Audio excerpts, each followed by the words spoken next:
এবার মঞ্চেই লিডার খায়রুলের উপর অতর্কিত হামলা চালায় দুষ্কৃতকারী এক লোক। মুহূর্তেই উত্তাল গোটা দেশ।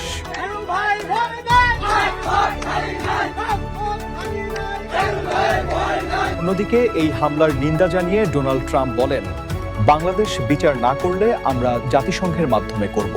I strongly condemn and protest the attack on Khairul Dewan. Immediate justice must be served. If Bangladesh fails to provide justice, we will pursue it through the United Nations. ওইদিকে বিদেশ বসেই পরিস্থিতি মনিটরিং করছেন লিডারের ডানহাত ও প্রবাস কমিটির সভাপতি এম নাছির আলম। আপনার উপর আক্রমণ করছে এই বেয়াদব ছেলেটাকে।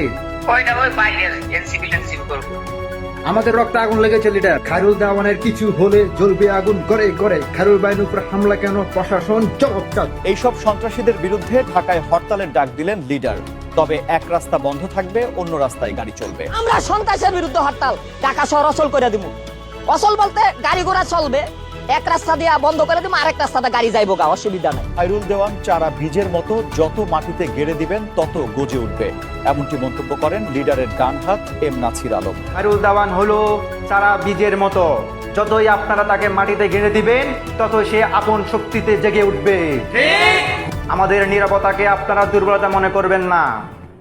আমরা এই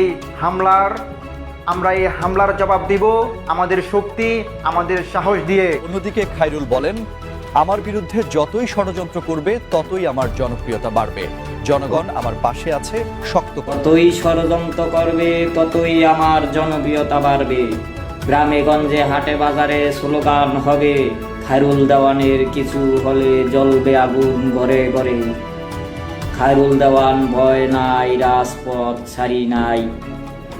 খায়রুল দেওয়ান আলো ঘরে ঘরে জালো।